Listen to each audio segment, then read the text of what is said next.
The Ottoman soldier heard the rumbling first. It was not thunder. The sky was clear. It was not an earthquake, but the ground was shaking. It was hoofbeats. He looked up at the hills west of Vienna. His stomach dropped. The entire horizon was covered in cavalry. Thousands of them. Tens of thousands. A wall of horses and men stretching across the ridge, armor glinting in the afternoon sun, lances pointed down, at him, at the 200,000 Ottoman soldiers camped in the valley below. The cavalry started moving, not a trot, a charge, downhill, gravity and momentum turning them into an avalanche of iron and flesh. He could see wings now, actual wings, strapped to the backs of the riders at the front, huge feathered things that rattled and roared as the horses galloped. The noise was inhuman. 18,000 horses, 18,000 men screaming, and those wings creating a sound like demons coming out of hell. The soldier turned to run. There was nowhere to go. The cavalry was everywhere, pouring down the slope like a flood. He was about to die. He knew it. Everyone around him knew it. They had spent 2 months sieging Vienna, 2 months winning. The city was broken. The walls were crumbling. Victory had been hours away. Now 18,000 cavalry were charging down a mountain into them, and nothing could stop 18,000 horsemen coming downhill at full speed. This was September 12th, 1683, the largest cavalry charge in history, and in one afternoon it would end the Ottoman Empire's 200-year march into Europe. To understand how those 18,000 horsemen ended up on that hill, you have to understand the man who brought 200,000 soldiers to destroy Vienna in the first place. His name was Kara Mustafa Pasha. Kara Mustafa was the Grand Vizier of the Ottoman Empire, the second most powerful man in the empire after the Sultan himself. He controlled the armies. He made policy. He decided which cities lived and which cities burned. He was 51 years old in 1683. He had spent his entire life climbing the ranks of Ottoman government. He had survived palace intrigues. He had outlasted rivals. He had become indispensable. But he wanted more. He wanted to be the man who conquered Vienna. Vienna was not just another city. It was the gateway to Europe. The city sat on the Danube River at the edge of the Holy Roman Empire. Behind Vienna lay the German states. Behind them lay France. Behind them lay the rest of Christian Europe. For 200 years, the Ottoman Empire had been expanding into Europe. They had taken Constantinople in 1453. They had conquered the Balkans. They had pushed into Hungary. They had reached the gates of Vienna once before, in 1529, but failed to take it. Since then, Vienna had been the line, the wall, the place where Ottoman expansion stopped. Kara Mustafa wanted to break that wall. If he could take Vienna, the rest of Europe would be open. The German states would fall. The Holy Roman Empire would collapse. The Ottoman Sultan would become the most powerful ruler in the world, and Kara Mustafa would be remembered as the man who made it possible. He had the Sultan's permission. He had the resources. He had the largest army the Ottoman Empire had ever assembled for a European campaign. 150,000 soldiers. Some sources say closer to 200,000. Infantry, cavalry, engineers, artillery, support troops. The exact number is debated, but everyone agrees it was massive, the kind of army that crushes cities just by showing up. In the spring of 1683, Kara Mustafa marched that army out of Constantinople. They moved north through the Balkans, through Hungary, toward Vienna. The march took months. An army that size moved slowly. They needed food. They needed supplies. They needed roads that could handle 200,000 men and their equipment. But they kept moving. Closer, closer. News of the approaching army reached Vienna in June. Emperor Leopold, I ruled the Holy Roman Empire from Vienna. He was the most powerful Catholic monarch in Europe. He had wealth. He had titles. He had a palace filled with art and gold. He did not have courage. When Leopold heard that Kara Mustafa was coming with 200,000 soldiers, he made a decision. He fled. On July 7th, 1683, Leopold packed up his family, his treasury, and his court. He left Vienna in the middle of the night. He rode west, away from the Ottomans, away from the fight. He abandoned his own capital. He left behind 15,000 soldiers to defend the city. 15,000 against 200,000. The man Leopold left in command was named Ernst Rüdiger von Starhemberg. Starhemberg was a professional soldier, 43 years old, experienced, competent, loyal. He looked at the walls of Vienna. He looked at his 15,000 men. He did the math. The walls were strong. Vienna had been fortified for exactly this scenario. Thick stone walls, bastions, moats, defensive positions. But walls do not hold themselves. 15,000 men had to cover miles of fortifications. They had to defend gates. They had to man cannons. They had to repair damage. Against 200,000 attackers, it would not be enough. Starhemberg knew it. His officers knew it. The men knew it. But they stayed anyway. The Ottoman army arrived at Vienna on July 14, 1683. Kara Mustafa set up his command tent on a hill overlooking the city. A massive silk pavilion, decorated with gold, furnished like a palace. He would wage the siege in comfort. He did not attack immediately. A city like Vienna could not be taken by direct assault. The walls were too strong. A frontal attack would cost thousands of lives, maybe tens of thousands. Kara Mustafa had a better plan. He would starve them out, cut off their supplies, bombard the walls, undermine the foundations, wait for the city to collapse from within.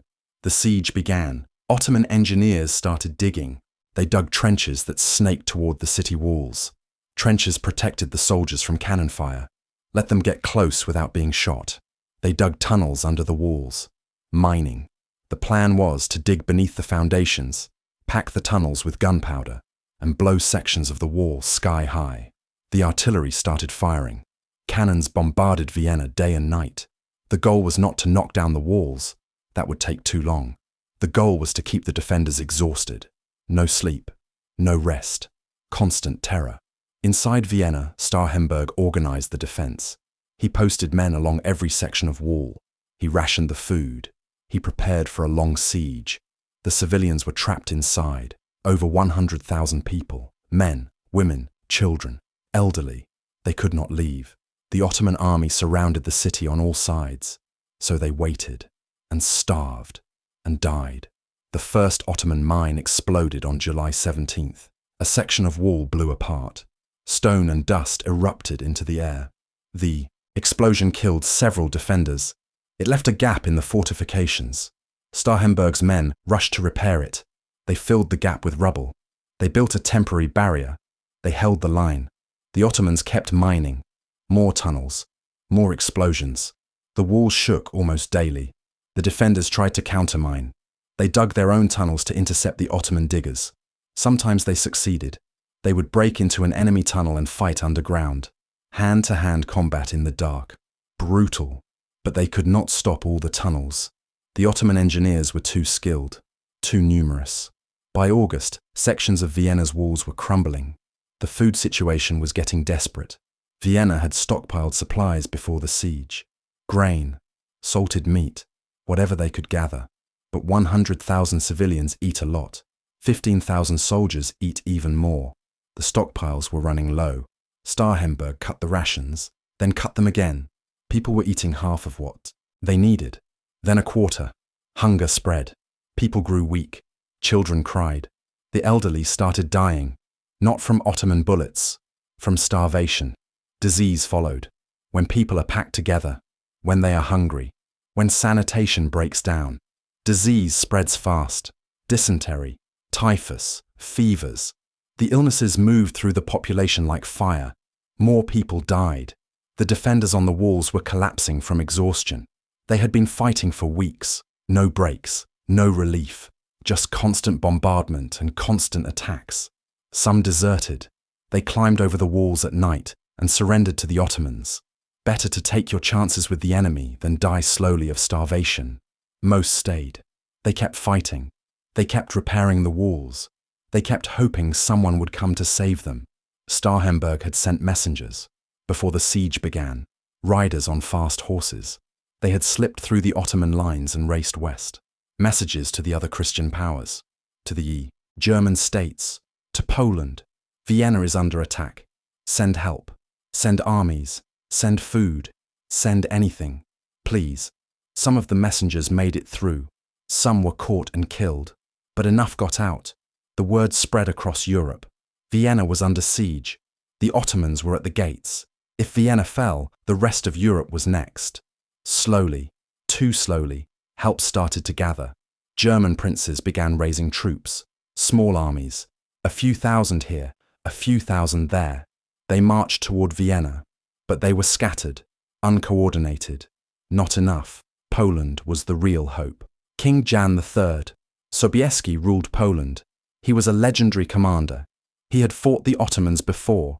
He had won every time. If anyone could save Vienna, it was Sobieski. But Poland was 400 miles away. Gathering an army took time. Marching it to Vienna took more time. Inside Vienna, Starhemberg did not know if help was coming. He did not know when it might arrive. He just knew he had to hold. One more day, then another, then another. By late August, Vienna had been under siege for over a month. The walls were in ruins. Entire sections had collapsed from the mining. The defenders were down to a few thousand combat-ready men. The rest were wounded, sick, dying. The food was almost gone. People were eating rats, eating leather, eating anything. The Ottoman assaults were getting stronger. Kara Mustafa could see the city was breaking. He ordered more attacks, more mines, more pressure. On September 6th, another major section of wall collapsed. Ottoman soldiers poured through the breach. They got inside the outer defences. They were fighting in the streets. Starhemberg pulled every available man. They counterattacked, pushed the Ottomans back, sealed the breach with rubble and bodies. But it was close, too close. Starhemberg sent one final message out. Desperate, urgent. We have days left, maybe hours. If you are coming, come now. The message reached the relief forces gathering in the west. They were coming. Sobieski was coming. But would they arrive in time? Inside Vienna, the answer seemed obvious. No. The walls were breaking. The food was gone. The men were dying. Vienna was about to fall. But 400 miles away, an army was gathering. And leading it was a king who had never lost a battle. Jan III. Sobieski was 53 years old. He had been king of Poland for 10 years. But before he was king, he was a soldier. The best soldier Poland had ever produced. He had fought the Ottomans his entire career.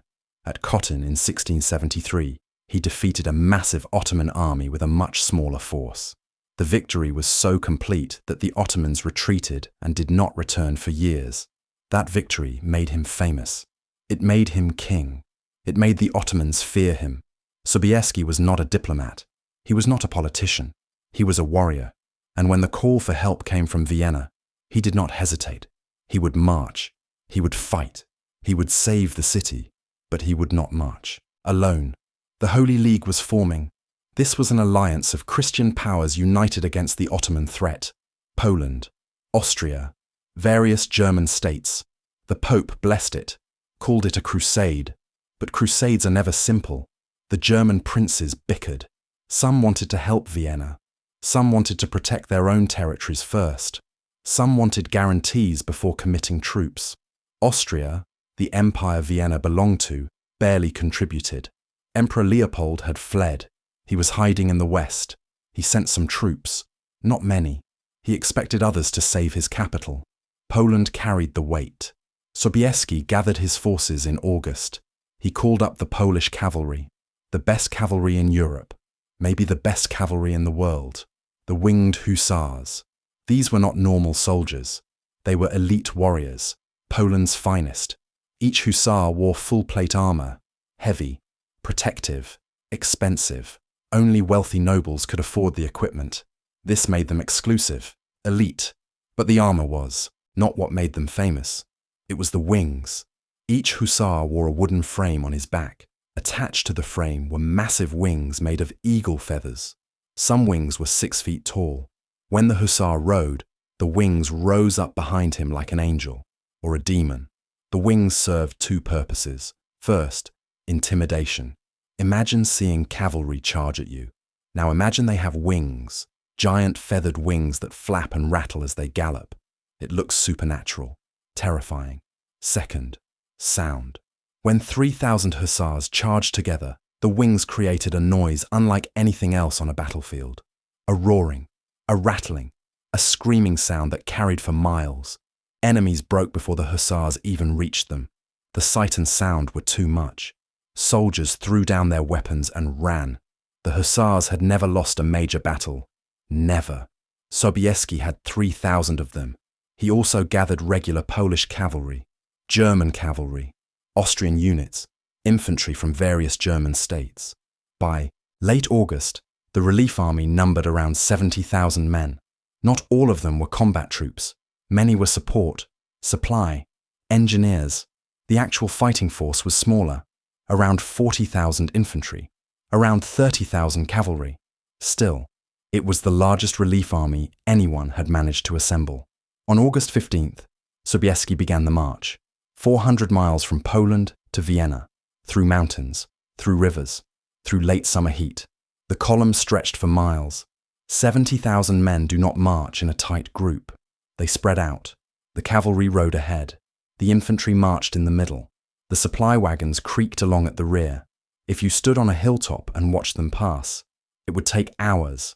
Just an endless river of soldiers and horses and equipment flowing toward Vienna. They crossed the Vistula River, then the Oder, then smaller rivers whose names no one remembered.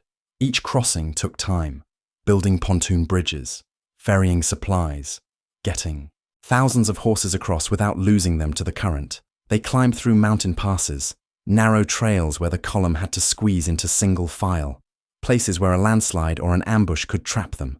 But they kept moving. The heat was brutal. Late August in Central Europe. The sun beat down on men wearing armor. Horses struggled under the weight of their riders and equipment. Men collapsed from exhaustion. Some died, but Sobieski pushed them. He knew Vienna was dying. He knew every day mattered. On August 28th, a rider caught up to the army. He had come from Vienna, smuggled out through the Ottoman lines. He carried a message from Starhemberg. Sobieski read it. His face did not change, but those close to him saw his jaw tighten. The message was desperate. Vienna had days left, maybe hours. The walls were collapsing. The food was gone.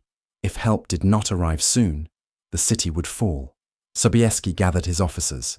His orders were simple: half rations, no rest, days. March from dawn until dark. Anyone who falls behind gets left behind. The officers protested. The men were already exhausted. Pushing harder would kill more of them. Sobieski did not care. If they arrived 3 days late and Vienna had already fallen, it would not matter how rested they were. The army moved faster. By early September, they were close, within a few days' march, but they had to coordinate. The Polish forces, the German forces, the Austrian forces, all moving separately, all converging on Vienna from different directions. On September 9th, Sobieski met with the other commanders. The meeting was held in a church in a small town west of Vienna. The commanders gathered around a table, maps spread out, candles flickering. There was immediate tension. The Duke of Lorraine wanted command. He commanded the Austrian forces. It was his emperor's city they were saving. He argued that he had fought in this region for years, that he knew the terrain, that he knew the enemy, positions. He should coordinate the attack. Maximilian of Bavaria, one of the German princes, disagreed. He pointed out that Lorraine had fled with Leopold, had left Vienna to die. Now Lorraine wanted the glory of saving it.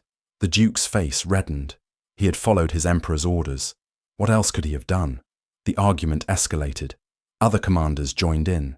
Some backed Lorraine, some backed Bavaria, some proposed compromise. A council of commanders making decisions together.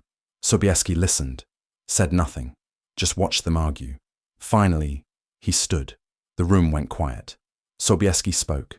His voice was calm, not loud, but it carried.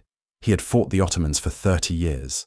At Khotin, at Lwów, in a dozen smaller battles.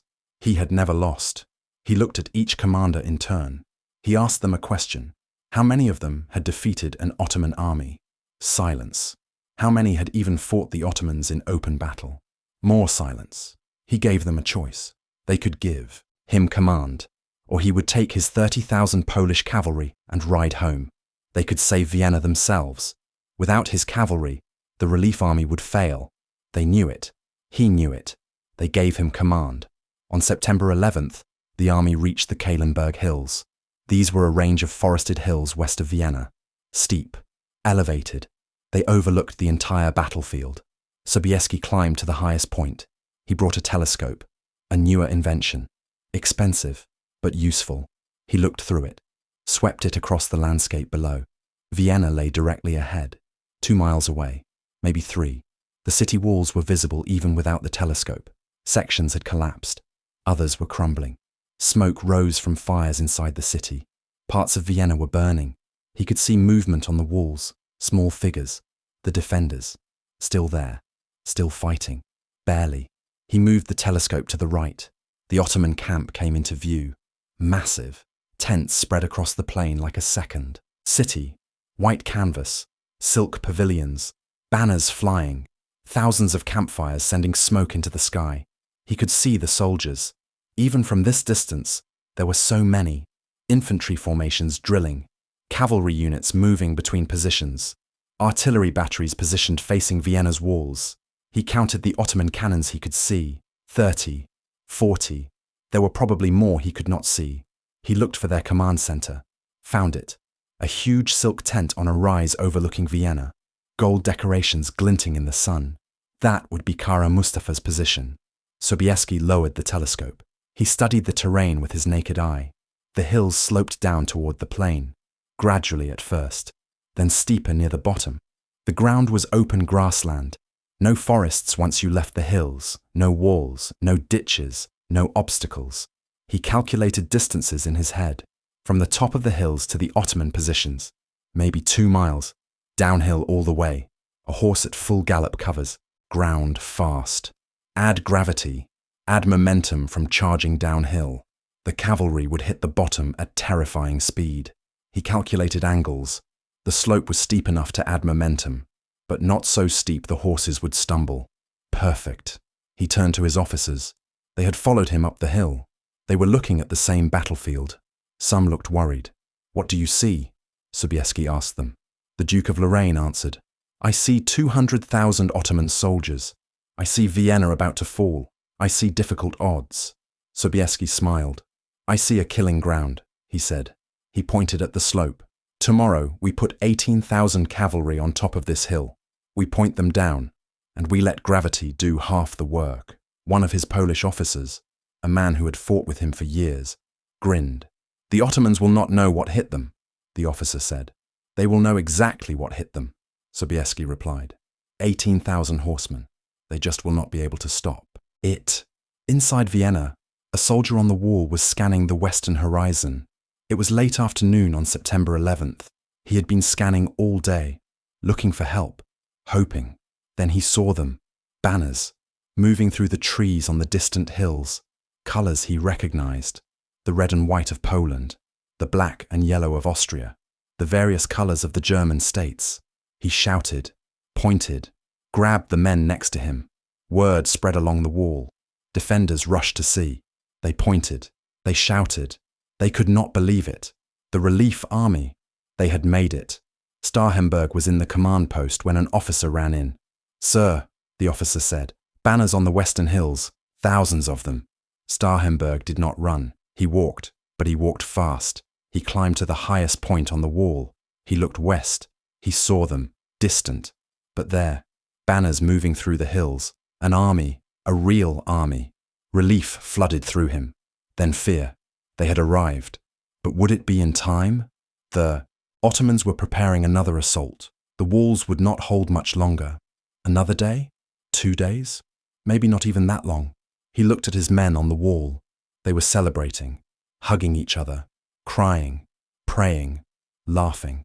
Let them have this moment, Starhemberg thought. Let them have hope, even if it only lasts 1 more day. In the streets below, the civilians who could still move came out of their houses. They heard the news. The relief army was here. They were saved. Some collapsed in the streets and wept. Some fell to their knees and prayed. Some just stood there, numb, too exhausted to feel anything. A woman held her child. The child was thin, starving, barely alive. The woman looked toward the western hills.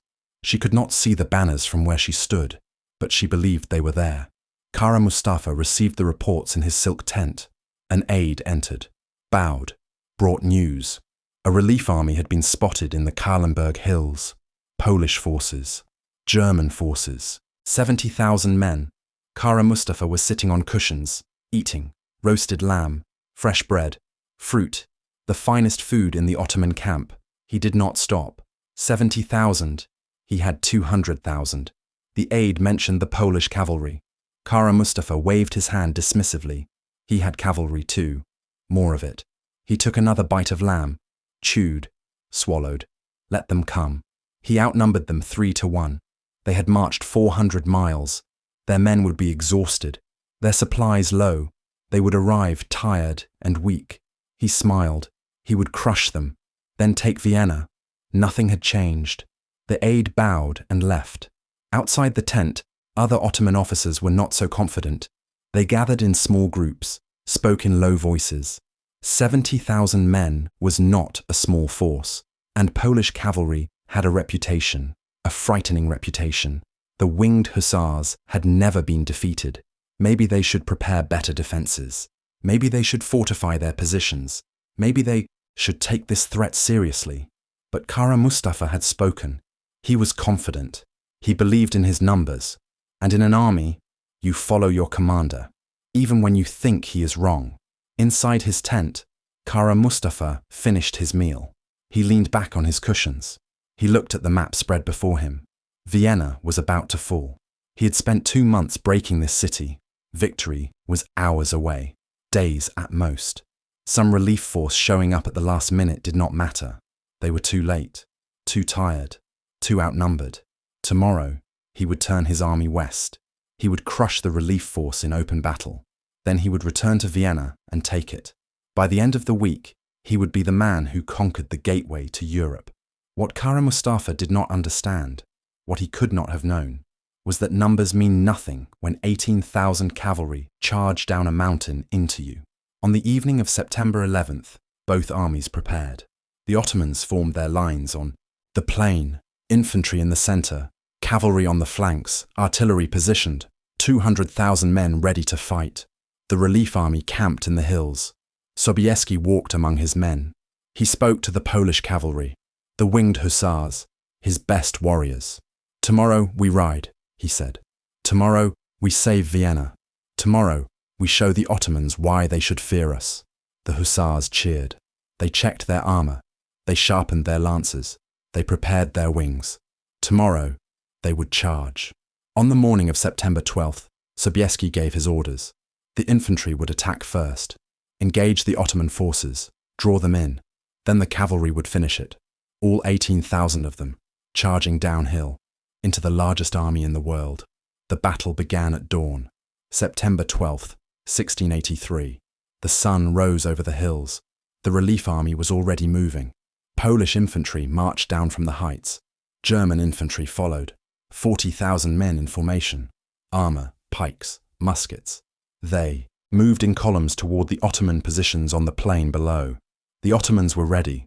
Their infantry formed lines. Their artillery was positioned. They had spent the night preparing. They knew the Christians were coming. At around 6 in the morning, the two armies collided. The sound of the impact carried for miles. 40,000 men crashing into Ottoman lines, muskets firing, pikes thrusting, swords swinging, men screaming. This was not elegant. This was not tactical. This was just killing. Close quarters. Brutal. The Polish infantry pushed forward. They were fighting uphill in reverse. They had come down from the hills. Now they were pushing across the plain toward Vienna. The Ottomans held their ground. They had numbers. They had position. The fighting was vicious. A Polish pike formation would push into an Ottoman line. Stab, push, step forward. Stab, push, step forward. Men fell. Other men took their place. The lines moved forward by feet, by inches. The German infantry hit the Ottoman left flank. Hard fighting there too. Musket volleys at close range, then bayonets, then hand-to-hand combat with swords and daggers. Casualties mounted on both sides. By 8 in the morning, thousands of men were dead or wounded. The field between the hills and Vienna was covered with bodies. The grass was red, but the Ottomans were holding. Their lines bent but did not break. They had fought European armies before. They knew how to absorb an infantry attack. Inside Vienna, Starhemberg heard the battle. The sound of gunfire carried into the city. Cannons, muskets, the roar of thousands of men fighting. The relief army had engaged. They were fighting. This was Vienna's chance. Starhemberg gathered every man who could still hold a weapon, maybe 5,000 defenders, wounded, starving, exhausted, but alive. He gave them simple orders: attack from the east, hit the Ottomans from behind, trap them between the defenders and the relief army. It was a desperate plan. 5,000 half-dead men attacking an army of 200,000 from behind. But it was the only plan they had. At 9 in the morning, Vienna's gates opened. 5,000 defenders poured out. They charged the Ottoman siege lines. The Ottomans who had been attacking Vienna's walls for 2 months. The Ottoman soldiers were caught off guard. They had been focused on the walls, on the mines, on preparing the final assault. Now Vienna's defenders were attacking them from behind. The fighting was desperate. The defenders had nothing left to lose. They fought like men who had already accepted death. They just wanted to take as many enemies with them as possible. The Ottoman siege forces broke. They pulled back, regrouped, tried to form lines to face this new threat. It worked. The Ottomans were now fighting on 2 fronts: west against the relief army, east against Vienna's defenders. Their lines were stretched. Their attention was divided. They were under pressure, but they were still holding. Kara Mustafa watched from his command tent. He could see the entire battlefield. The infantry fight to the west. The Vienna defenders attacking from the east. It was messy, but manageable. His army outnumbered the combined Christian forces. His men were holding. The lines were not breaking. He sent orders: reinforce the western flank, push the relief army back. Once they break, turn and crush Vienna's defenders, then retake the city. It was a good plan. It should have worked. What Kara Mustafa did not see was what was happening on the hills. Sobieski stood on the heights. He had been watching the battle all morning through his telescope. He watched the infantry grind into each other. He watched Vienna's defenders attack from the city. He watched the Ottoman lines bend and flex but hold. He was waiting for the right moment. By midday, he saw it.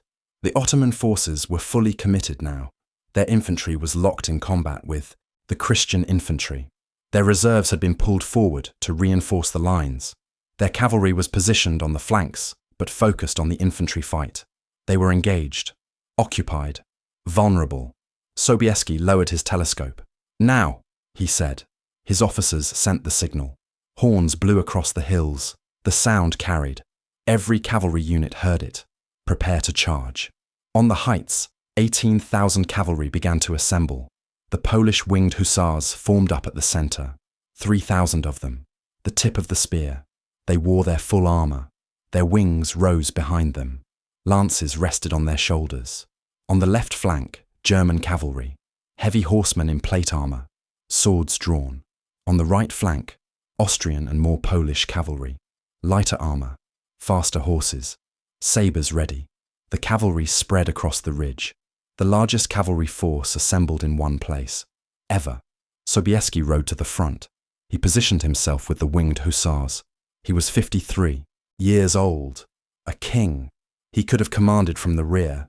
He rode at the front instead. He drew his saber. He raised it high where every cavalry unit on the ridge could see it. The hussars roared. The charge began around 3 in the afternoon. The cavalry started moving, slowly at first, a walk, then a trot.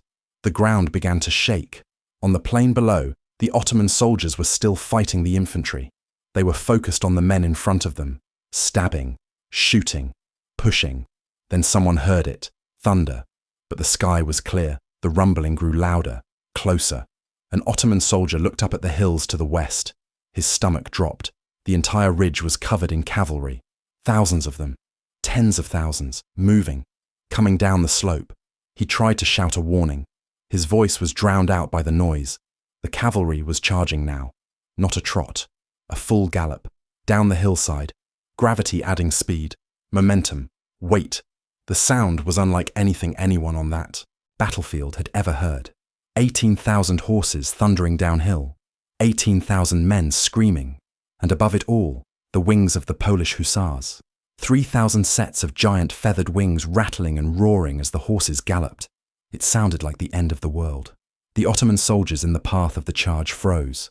Some tried to form lines, tried to plant pikes, tried to brace. It did not matter.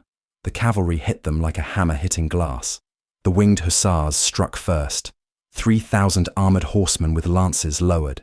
They punched into the Ottoman centre at full speed. The impact was catastrophic. Men were thrown into the air. Lances went through bodies and came out the other side. Horses trampled soldiers who fell. The weight and momentum of the charge simply erased the first line of Ottoman infantry. They did not stop. The hussars punched through the first line, through the second line, through the third. They kept going. Lances broke. Hussars drew. Sabres. They kept killing, kept riding. Behind them, the rest of the cavalry poured through the gap. 18,000 horsemen flooding into the Ottoman formation like water through a broken dam. The Ottoman centre collapsed. Not slowly, not gradually, instantly. One moment there were organised lines of infantry. The next moment there was just chaos. Men running, screaming, dying. The cavalry on the flanks wrapped around. The German cavalry hit the Ottoman left. The Austrian and Polish cavalry hit the Ottoman right. The Ottomans tried to regroup. Officers shouted orders. Some units tried to form squares, defensive formations that could resist cavalry. But you cannot form a square when cavalry is already in the middle of your formation. You cannot organize when thousands of horsemen are cutting through your ranks. You cannot think when men are dying all around you. The Ottoman flanks broke. Kara Mustafa stood outside his tent. He could see it happening. His centre was gone. Just gone. Wiped away by the cavalry charge. His flanks were collapsing. His men were running. He had started the day with 200,000 soldiers, the largest army in the region, an unstoppable force. Now they were being destroyed by one cavalry charge. In less than an hour, he gave the only order he could: retreat. The order spread, but there was no organized retreat. There was just panic. 200,000 men ran. They dropped their weapons. They abandoned their positions. They fled south, away from the cavalry, away from Vienna, away from the slaughter. The Christian cavalry chased them, rode them down, cut them down. For miles the pursuit continued. Ottoman soldiers running, cavalry killing. Some Ottoman units held together, formed rearguards, fought to cover the retreat. They died buying time for others to escape. Most just ran. The Ottoman camp was overrun. Sobieski's cavalry swept through the tents.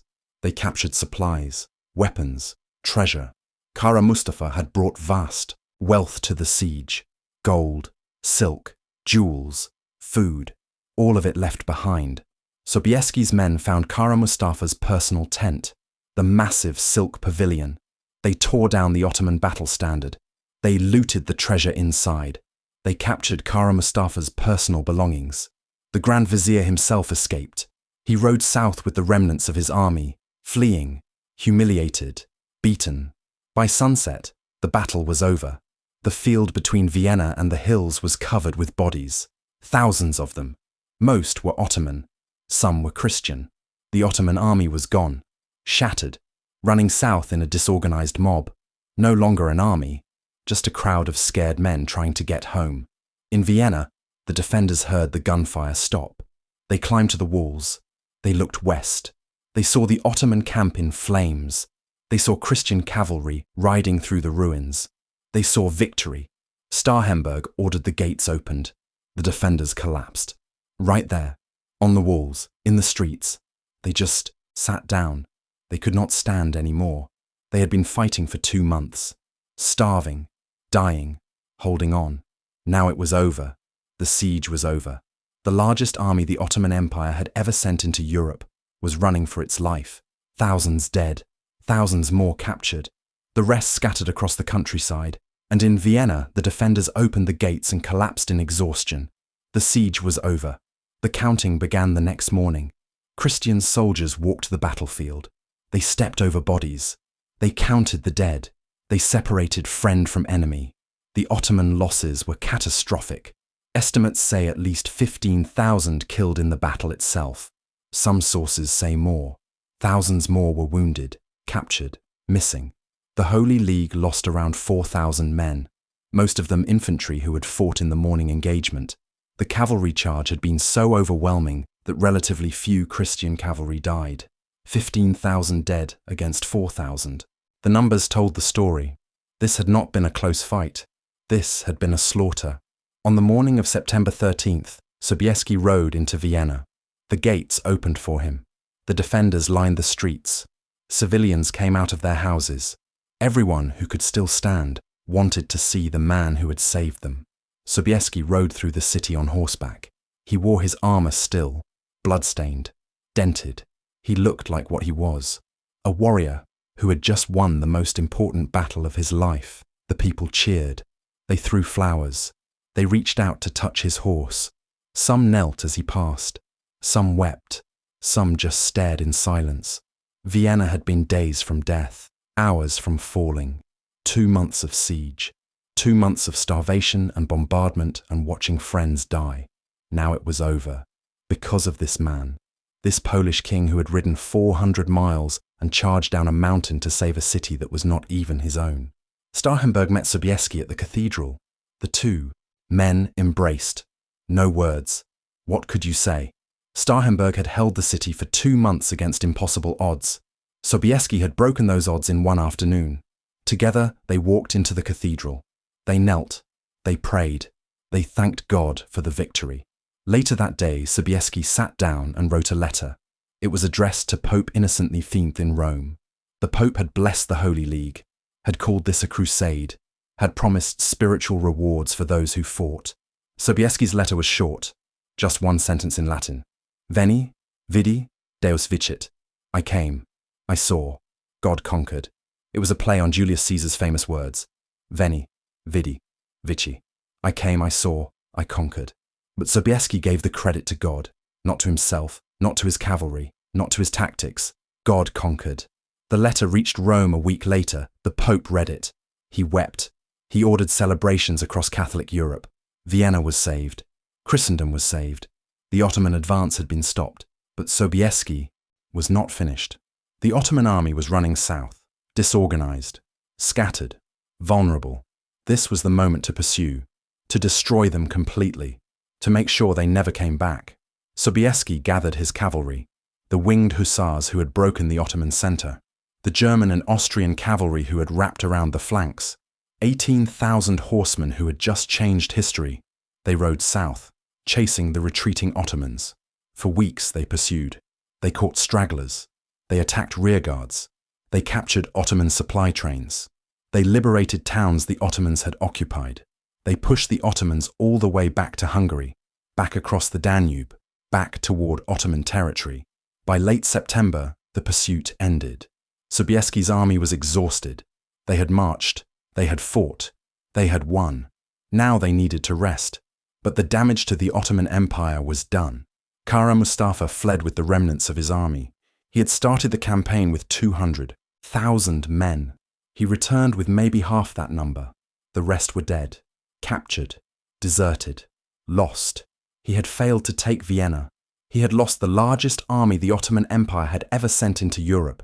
He had been humiliated by a smaller force.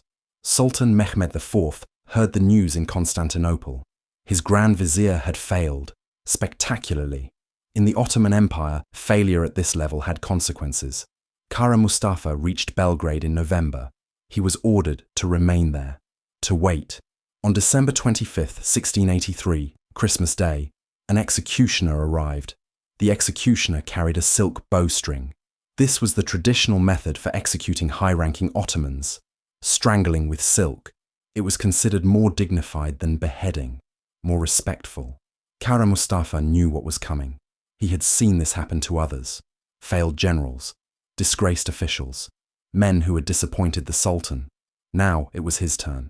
The executioner did his job quickly. Kara Mustafa was strangled. His body was buried in Belgrade. No honors, no ceremony, just a failed commander put in the ground. He was 51 years old. He had wanted to be the man who conquered Vienna, who opened the gates to Europe, who made the Ottoman Empire unstoppable. Instead, he died in disgrace, strangled for his failure. The Battle of Vienna ended the Ottoman Empire's expansion into Europe. For 200 years, they had been pushing west, taking territory, conquering kingdoms, building an empire that stretched from the Middle East to the gates of Vienna. On September 12, 1683, that expansion stopped. 18,000 cavalry charged down a hill, broke an army of 200,000, shattered the dream of conquering Europe. The Ottoman Empire would fight more wars, win some battles, lose more territory, but they never threatened Vienna again.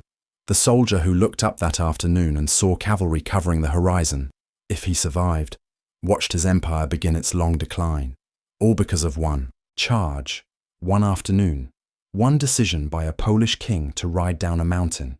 If this story stayed with you, leave a comment below. Was this the greatest cavalry charge in history, or just the largest? And did you know about Vienna 1683 before today? Subscribe and turn on notifications if you want more stories like this.